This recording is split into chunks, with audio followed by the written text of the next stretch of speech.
প্রিয় শিক্ষার্থী বন্ধুরা, হিন্দু ধর্ম শিক্ষার আরও একটি ক্লাসে তোমাদের সবাইকে স্বাগতম। আজকে আমরা আলোচনা করব আমাদের তৃতীয় অধ্যায়ের পর্ব 4 নিয়ে। এই পর্বে আমাদের আলোচনার টপিক থাকছে আমাদের দুইটা ধর্মানুষ্ঠান সম্পর্কে কিছু বহু নির্বাচনী প্রশ্ন, দোলযাত্রা এবং রথযাত্রা। এই দুইটা টপিক কিন্তু আমাদের সৃজনশীল প্রশ্ন প্লাস আমাদের বহু নির্বাচনী প্রশ্ন, দুই ধরনের প্রশ্নের জন্যই খুবই গুরুত্বপূর্ণ। সো আমাদের বহু নির্বাচনী প্রশ্নের মধ্যে কি প্রশ্ন তোমার পরীক্ষায় থাকতে পারে সেরকম কিছু প্রশ্নের প্যাটার্ন নিয়েই থাকছে আজকের ক্লাসটা। তাহলে আজকের ক্লাসে আমরা প্রথমেই যে প্রশ্নটা দেখতে পাচ্ছি, এখানে বলা হয়েছে দোলযাত্রা কি মাসে অনুষ্ঠিত হয়।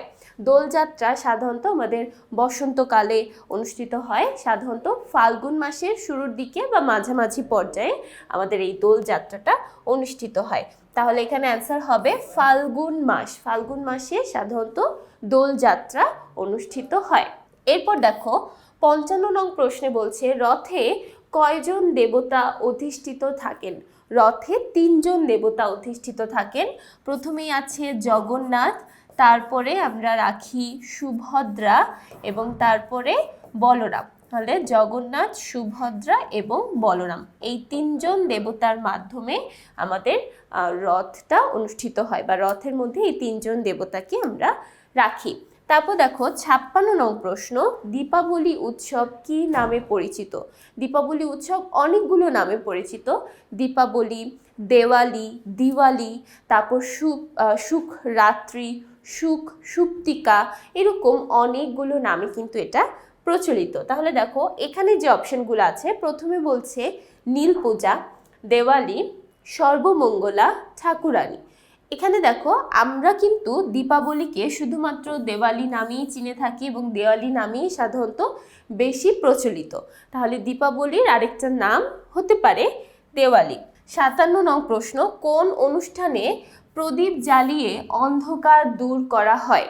কোন অনুষ্ঠানে প্রদীপ জ্বালিয়ে অন্ধকার দূর করা হয়। দেখো আমরা যখন দীপাবলি উদযাপন করি, দীপাবলির মাধ্যমে কিন্তু আমরা আমাদের সকল অন্ধকার দূর করতে পারি।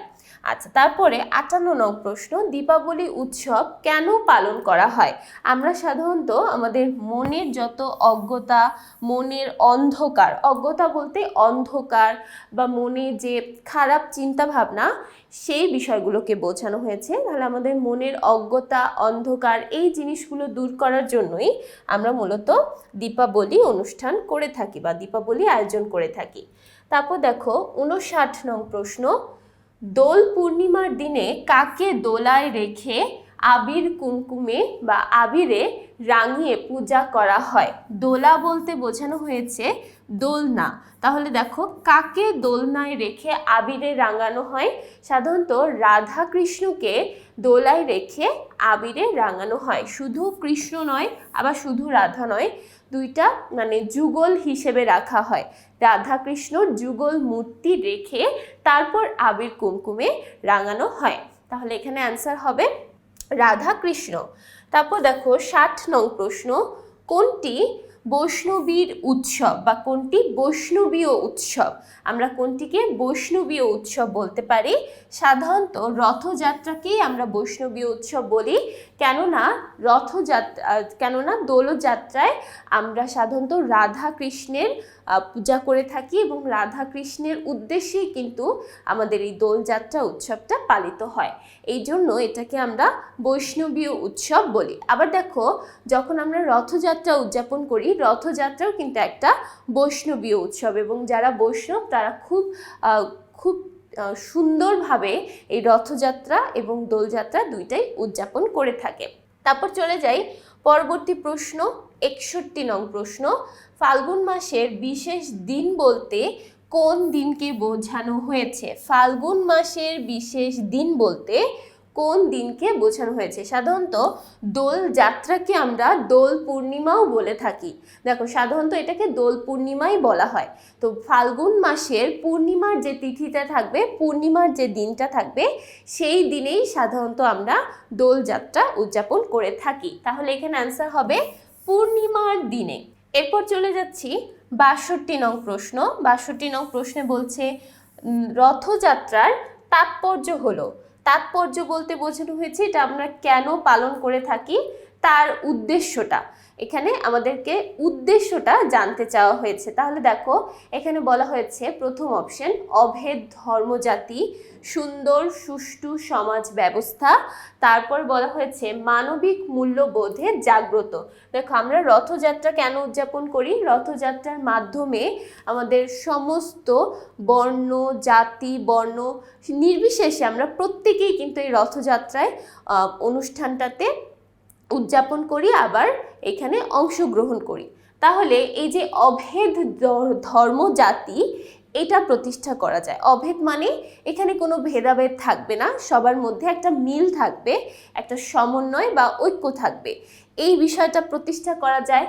সুন্দর সুষ্ঠু সমাজ ব্যবস্থা গড়ে তোলা যায় কিভাবে? আমরা যখন সকলে একত্রে একটা নির্দিষ্ট অনুষ্ঠান উদযাপন করি বা সকলে যখন অংশগ্রহণ করি, সকলের মধ্যে একটা ভেদাভেদহীন সম্পর্ক কাজ করে, সকলে সবার সাথে মিশে সুন্দর একটা সমাজ গঠন করতে পারে।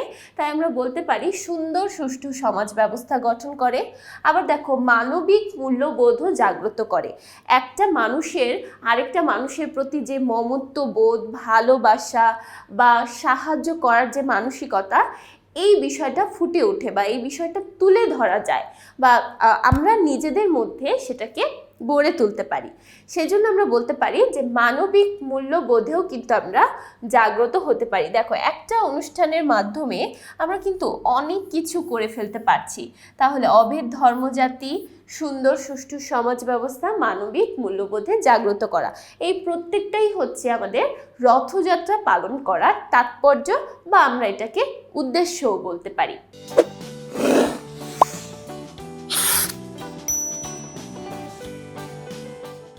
পরবর্তী প্রশ্নে চলে যাব। এখানে একটা উদ্দীপক দেওয়া আছে।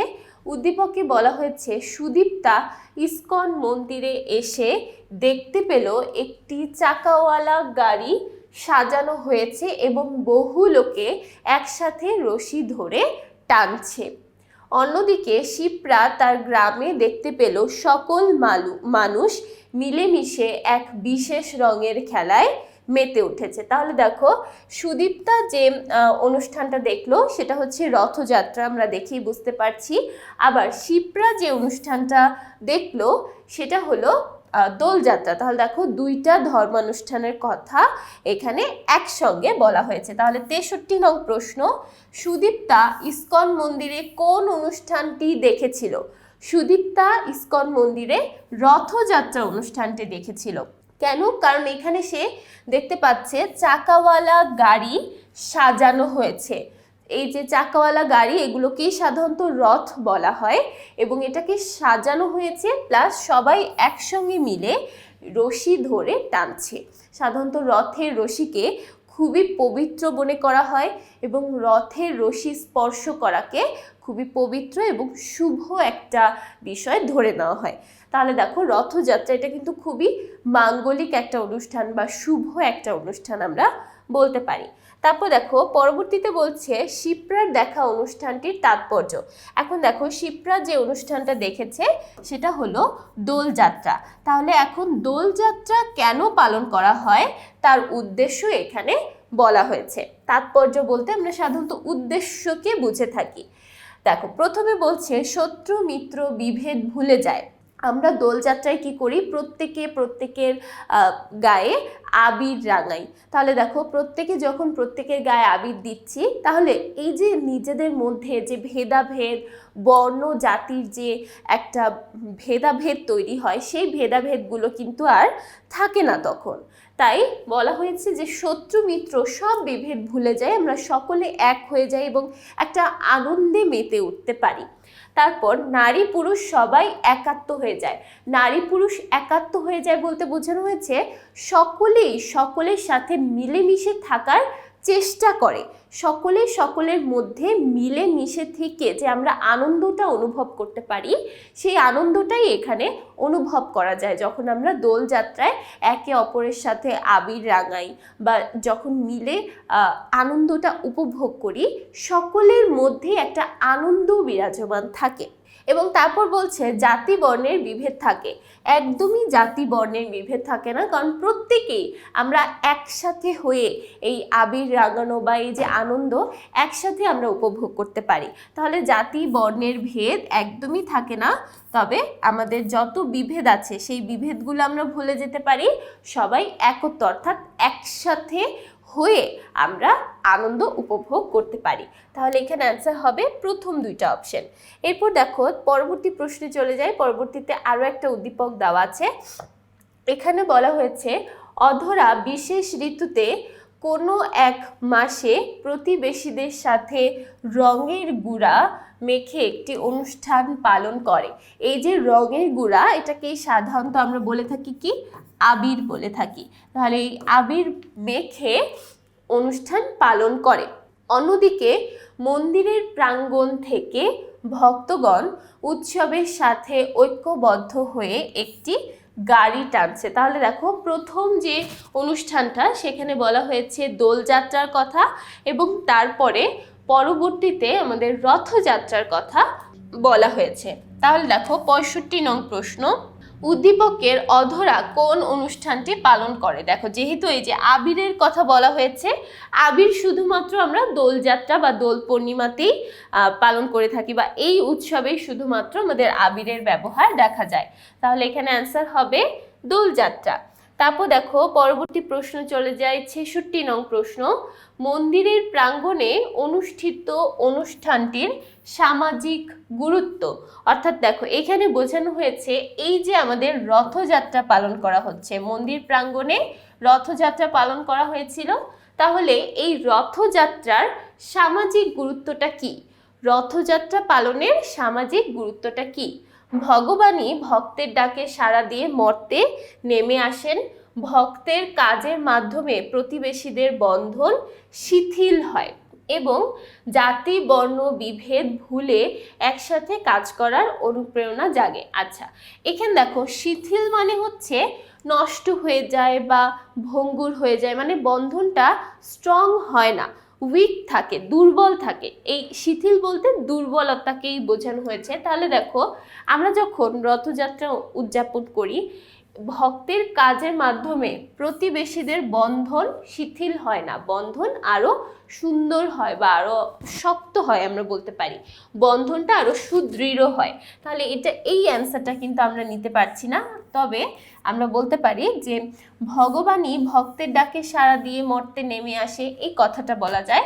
আবার দেখো জাতি বর্ণ বিভেদ ভুলে একসাথে কাজ করার অনুপ্রেরণা জাগে। কিভাবে? কারণ এই যে রথের রশি আমরা প্রত্যেকে মিলে সেই রথের রশি ধরে টানি। তাহলে দেখো এখানে কিন্তু কোনো ভেদাভেদ বিভেদ কিছুই থাকছে না, প্রত্যেকে এক হয়ে প্রত্যেকেই আমরা ভক্ত হয়ে এখানে ভক্তি ভরে অনুষ্ঠানটা উদযাপন করছি।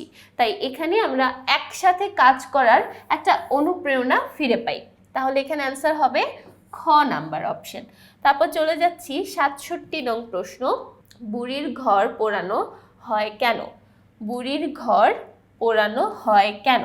আচ্ছা, বুড়ির ঘর সাধারণত কেন পোড়ানো হয়? মঙ্গল শক্তিকে আহ্বান করার জন্য, তারপর বলা হয়েছে ভগবানকে ভক্তের কাছে আনার জন্য, মনের কুসংস্কার দূর করার জন্য এবং ধন সম্পদ বৃদ্ধির জন্য। দেখো মঙ্গল শক্তিকে আহ্বান করার জন্য আমরা বুড়ির ঘর সাধারণত পোড়াই, এবং এই যে বাকি যে অপশনগুলো আছে সেগুলোর সাথে কিন্তু বুড়ির ঘর পোড়ানোর উদ্দেশ্যটা মিলছে না। বুড়ির ঘর সাধারণত পোড়ানো হয় আমাদের অমঙ্গল সব দূর করে যেন আমরা আমাদের মঙ্গল শক্তিকে আমাদের কাছে নিয়ে আসতে পারি, বা আমাদের যাতে মঙ্গল হয় সেই উদ্দেশ্য নিয়ে কিন্তু এই কাজটা করা হয়। এরপর দেখো 68 নং প্রশ্ন, কোন অনুষ্ঠানের মাধ্যমে শ্রীকৃষ্ণ ও শ্রী রামচন্দ্রের পূজা করা হয়? সাধারণত আমরা নামযজ্ঞ অনুষ্ঠানের মাধ্যমে, অর্থাৎ যেটাকে আমরা সংকীর্তন বলি বা শ্রীকৃষ্ণের কীর্তন বলি, এই কীর্তনের মাধ্যমে আমরা সাধারণত শ্রীকৃষ্ণ এবং শ্রী রামচন্দ্রের পূজা করে থাকি এবং তার নাম গান করতে থাকি। এরপর দেখো 69 নং প্রশ্ন। 69 নং প্রশ্নে বলা হয়েছে দোলযাত্রা মূলত কাদের উৎসব? দোলযাত্রা মূলত বৈষ্ণবদের উৎসব, কারণ দোলযাত্রাকে আমরা বৈষ্ণবীয় উৎসব বলতে পারি। যারা বৈষ্ণব তারা কিন্তু খুব সুন্দরভাবে এবং খুব স্ট্রংভাবে এই দোলযাত্রা, রথযাত্রা এই উৎসবগুলো পালন করে থাকে। তাহলে দেখো, এই ছিল আমাদের দোলযাত্রা, রথযাত্রা, নামযজ্ঞ এই সম্পর্কিত, অর্থাৎ আমাদের ধর্মানুষ্ঠান সম্পর্কিত কিছু বহু নির্বাচনী প্রশ্ন। আশা করছি প্রত্যেকটা প্রশ্নই সবাই খুব ভালোভাবে বুঝতে পেরেছো। তো পরবর্তী পর্বগুলো দেখার জন্য সবাইকে আমন্ত্রণ জানিয়ে আজকে এখানেই শেষ করছি। সবাই খুব ভালো থাকবে, সুস্থ থাকবে। সবাইকে ধন্যবাদ।